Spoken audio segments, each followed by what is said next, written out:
Hello everybody, Sorin here. Welcome to our next lecture from our course on social media images. And in this lecture we will talk about the structure of this course and exactly which are the topics that we will cover and which are the tools that you will see and what you will actually learn in this course. So first of all, in the first part of the course you will see tools that will help you create, resize and enhance your images for social media.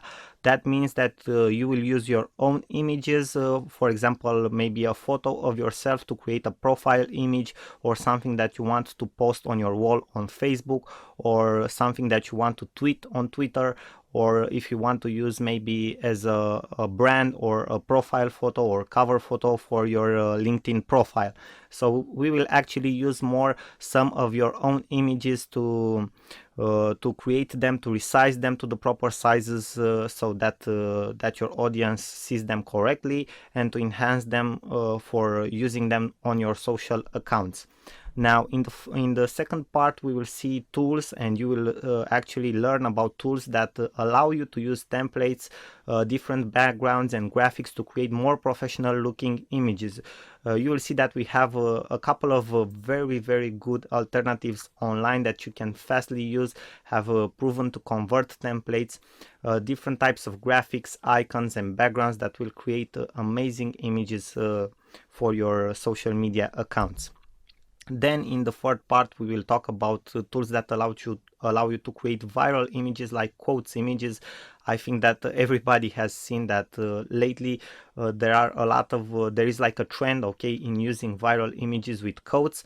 And for example, if you are in the personal development niche, if you are a trainer, if you are a coach, this can be very helpful. Also if you are in network marketing, these are just a couple of examples of businesses or jobs, okay, in which you can be involved, and in which this type of tools can help you a lot, because people are into this type of images, and this can create virality for your brand and for your business, and that means more exposure and overall more revenue for your business. And in the fourth part, obviously, we'll talk about other tools that can be very interesting for your image creation, okay, different tools that you can use. And also in time I will add more lectures to this course. I will update the course, and I will also add bonus lectures for you guys, surprises that I know you will love along the way. Thank you for your attention. You know that you are awesome. I will see you guys in the next lecture. I send you my best wishes. Till then, Sorin here. Bye bye.